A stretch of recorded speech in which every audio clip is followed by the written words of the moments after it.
আলু সেদ্ধ। দেখলে তো যখন আমি ব্লগ শ্যুট করি কতটা মজা করে করি, তাই ভাবলাম যে আজকে রিয়েল ক্লিপ তোমাদের সাথে শেয়ার করি। সবসময় তো সেই ভয়েস ওভার করেই ছাড়া হয়। তো দেখো মা রান্না করছে, আর আজকে জানো তো অনেক কিছু রান্না হবে, কেননা আজকে হচ্ছে সানডে, আর সানডের দিনকে সবার বাড়িতেই বেশ ভালো মন্দই আর কি রান্না হয়। জানো তো আজকে তোমাদের সোনা পাপাও কিন্তু ফার্স্ট টাইম চিকেন খাবে, আর শুধু আমাদের খেলে হবে, ওকেও তো একটু একটু করে শুরু করতে হবে। তোমাদের কালকের ব্লগেই বলেছি যে ডক্টর ওকে দিতে বলেছে। তো ওর এই 10 মান্থ এজ। চলো আর বেশি কথা বলবো না, ঝটপট করে সব কিছু করি। আজকে আবার ডান্স ক্লাস আছে আমার। তো এদিকে দেখো আমি একটু মাংসটা নাড়িয়ে নিলাম, তাহলে টেস্টটা আর একটু বাড়বে। আর আজ বাড়িতে বললাম অনেক কিছু রান্না হয়েছে, গাঠির ঝোল হয়েছে, পুঁই শাক হয়েছে, বড়া বানিয়েছিল। তো দেখো তার ঠাম্মি কিন্তু সবজি কেটে দিয়েছে। সবজিটা সকালেই কাটা হয়ে যায়, যে দিদি আর কি সবজি কেটে দেয়। আজকে আমি বারণ করেছি যে আমি একটু ওর জন্য আলাদাভাবে কিছু রান্না করব। তো আজ সোনা পাপাকে ফার্স্ট টাইম চিকেন আর রাইস বানিয়ে খাওয়াবো। তো দেখো কি কি দিয়েছি। সবজির মধ্যে গাজর আর আলু দিয়েছি, আর সাথে কিন্তু ধনেপাতাও অ্যাড করেছি। আর ফোড়নে দিয়েছি দারচিনি, এলাচ, সাথে কিন্তু একটু বাটার দিয়েছি, আর সামান্য আদা বাটা, অল্প নুন আর অল্প হলুদ, একদম সামান্য। এই 1-2 দিন ধরে আর কি শুরু করেছি। 1 বছর হওয়ার আগে তো এসব খাওয়াতে বারণই করে নুন আর হলুদ।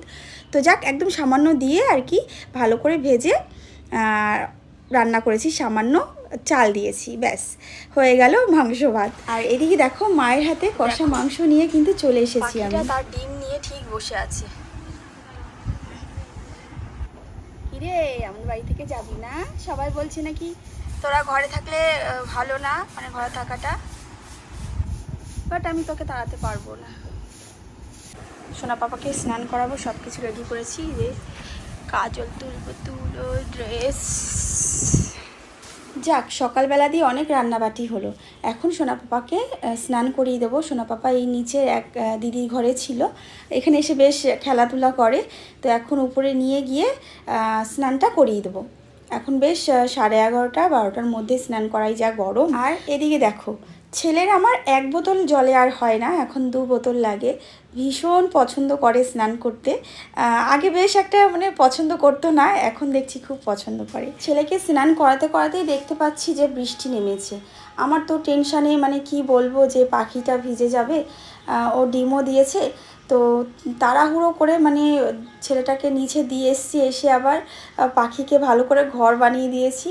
তোমাদের দাদাভাই সব কিছু রেডি করেই দিয়ে গেছিলো, প্লাস্টিক যাতে ওরা ভিজে না যায়। ভিডিওতে আর একটা জিনিস খেয়াল করলে, 2টো পাখি ছিল কিন্তু, হ্যাঁ হয়তো ওর হাজব্যান্ড হতে পারে ওটা। দেখি আসে, আর এসে আর কি কিছু তো বলে, বলার পর সঙ্গে সঙ্গে যে পাখিটা আর কি ডিম দিয়েছে, ডিমের উপর বসে থাকে, ওই পাখিটা যে কোথায় উড়ে চলে যায়। আর যে পাখিটা আসে হয়তো ওর হাজব্যান্ড হবে, আমরা মজা করে বলি, ও দিব্যি কিন্তু বসে থাকে ডিমের কাছে। মানে অপূর্ব দৃশ্য আর কি দেখতে পাই। তোমরা অনেকেই বলছো যে এই পাখি ঘরে রাখা ঠিক না, বাট আমি পারবো না গো এইভাবে ওদেরকে তাড়িয়ে দিতে। তো দেখো বৃষ্টি কোথায় এখন চলে গেছে, বৃষ্টি নেই আর। তো আজকে হচ্ছে আমার ডান্স ক্লাস আছে, আর এখন টাইম হয়েছে ওই 4টের মতো বাজে। আমিও বেরিয়ে যাব 5টার দিকে। আর এই দেখো তোমাদের দাদাভাই চলে এসেছে, আর তোমাদের সোনা পাপা দেখো তার দাদার কোলে ঘুরে বেড়াচ্ছে। এখন তার দাদা দোকানে যাবে, আর সেও পেছন ধরেছে। হ্যাঁ, এরকমই ঠিক হবে কদিন পরে। তো দেখো এই যে আমাদের মিনি সোনাও এসে বসে আছে বাইরে, একটু হাওয়া খেয়ে নিল। তো আমি বলছিলাম যে যাও দোকানে ঘুরে আসো, যাও। তো দেখো আমি নিতে চাইছি, বাট আমার কাছে আসবে না, খুব বোঝে জানো তো, মানে ঘোরা জিনিসটা খুব বোঝে গেছে আমার ছেলে। তো যাক, এখন আমার কোলে আর কি ঘুরবে, একটু নিয়ে ওকে ঘুরে বেড়াবো। ঘুম থেকে উঠেছে আর কি ছেলেটা। আর আমি খুব মানে এগুলো পছন্দ করি, একটু নিয়ে ঘুরতে ভালোবাসি। আর শুধু আমার কোলে যে ঘুরবে এমনটা কিন্তু একদমই না, আমাদের হচ্ছে জয়েন্ট ফ্যামিলি, তো সবার কোলে কোলেও কিন্তু ঘুরে বেড়ায়। এই দেখো ইনি হচ্ছেন আমার ছোট কাকা শ্বশুর, মানে তোমাদের সোনা পাপার আর এক দাদা। তো এই দাদাও এখন মানে বেরিয়েছে, আর এই দাদার কোলেও গিয়ে উঠে পড়েছে। ওর আর কি কাজ, সবার কোলে কোলে ঘুরবে শুধু। আর তারপর দেখো এই যে আমার ভাসুর হয় সম্পর্কে, সোনা পাপার মেজো পাপা, এই যে জেম্মা, তো সবাই এখন ঘুরু ঘুরু করতে যাচ্ছে, তাদের কোলেও একটু ঘুরে নিল। মানে সবাই মোটামুটি এই টাইমটায় বেরোচ্ছে বাইরে, আর সোনা পাপা একটু একটু করে ঘুরে নিচ্ছে। আমি বলছিলাম কেউ তোমাকে দূরে নিয়ে যাবে না, এই রাস্তাতেই একটু ঘুরবে। দেখো আসলো না, আমি ডাকলাম, আসো আসো আসো।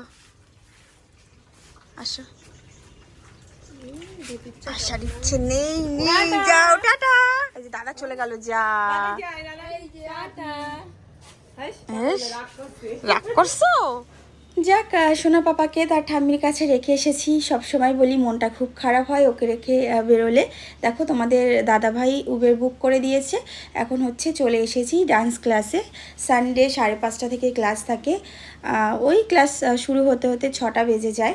আর এই দিনটা কিন্তু আমার কাছে খুব স্পেশাল। আমার খুব ভালো লাগে দিদিভাইয়ের কাছে নাচ শিখতে। খুবই ভালো একজন মানুষ। তো দেখো এখানে আর কি ডান্সের ফর্ম ফিল আপের জন্যে আর কি সবাই করছিল, বাট আমি ফর্ম ফিল আপ করবো না, যেহেতু আমার সেকেন্ড ইয়ার অবধি দেওয়া আছে। ওই কারণে আমার একটু এখন টাইম লাগবে। অনেকটা দিন না, অনেক বছর আমার গ্যাপ চলে গেছে ভারতনাট্যমে।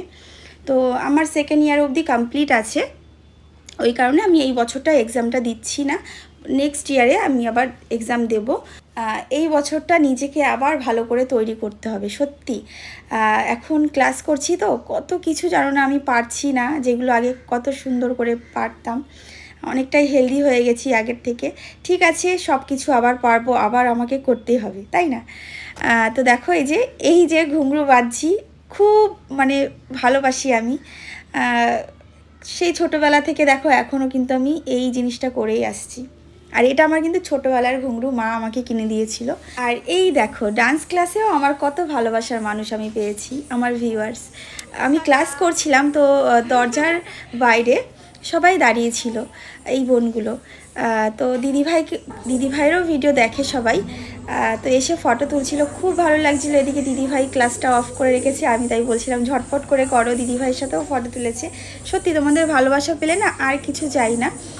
আর এই ভালোবাসার জন্যই কিন্তু কষ্ট করে ভিডিও করি, আবার এডিট করি, এত কিছুর মধ্যেও সব কিছু পারি শুধু তোমাদের ভালোবাসার জন্য।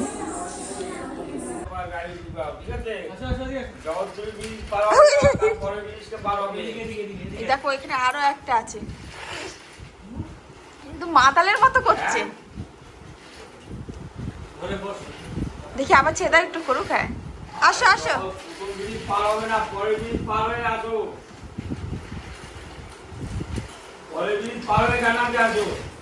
যাও যাও, ওদিকে কাকায়ের কাছে যাও। দেখো আমি আমার ছেলের জন্য কষ্টে মানে আর কি বলবো, কষ্ট হয়, বেরোতে ইচ্ছে হয় না। আর এদিকে দেখো ছেলে আমার দিব্যি মানে খুব মজায় আছে। এই যে এগুলোকে কি হ্যাঁ অকারও বলে, এগুলো অন্নপ্রাশনে পেয়েছিল, তো তোমাদের দাদাভাই বের করে দিয়েছে, বেশ দিব্যি খেলছে। যদিও বা আমার এই অকারে রাখা পছন্দ না, কেননা প্রচুর দেখেছি ভিডিওতে পড়ে যায় বাচ্চারা। তো আমরা 4-5 জন ওর পাশেই আছি। আর ছেলেকে কিন্তু এত খুশি হতে কখনোই দেখিনি এই অকারে, মানে ওর নিজের থেকে যে চলছে, ওর কাছে এটা কিন্তু বিশাল বড় একটা পাওয়া। তো দেখো ওর কাকাই আছে, ওর বাবা আছে, দাদা আছে, ওদিকে ঠাম্মি আছে। তো আমি বলেছি যখনই আর কি অকারে রাখা হবে একদম চোখে চোখে রাখা হবে, নাহলে তো পড়ে গেলে তো সমস্যা আছে না। তোমরা অবশ্যই কিন্তু বাচ্চাদের অকারে একা একা রাখবে না কখনোই। কারণ আমার ছেলেটাকেই আর কি দেখতে পাচ্ছি যে ও মানে একা হলে একটু প্রবলেম হতে পারে, যেহেতু ওরা অনেকটাই ছোট। দেখো কীরকমভাবে ঝুঁকে ঝুঁকে হাঁটছে।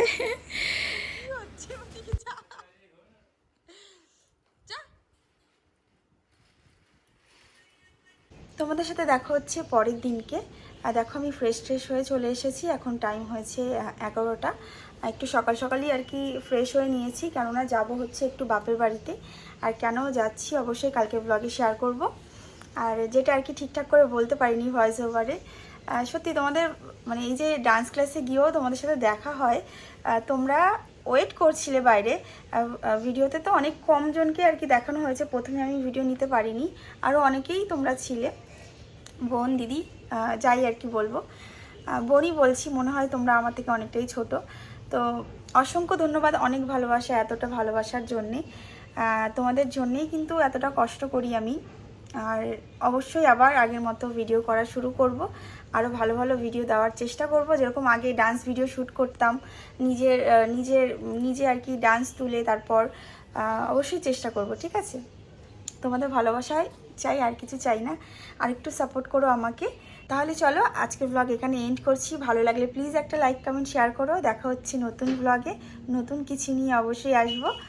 চ্যালেঞ্জ ভিডিও কিন্তু আসছে খুব তাড়াতাড়ি। অবশ্যই কিন্তু ভিডিওটা শেয়ার করো যারা আমাকে ভালোবাসো। আর একটা করে কমেন্ট করো। চলো গাইস, টাটা।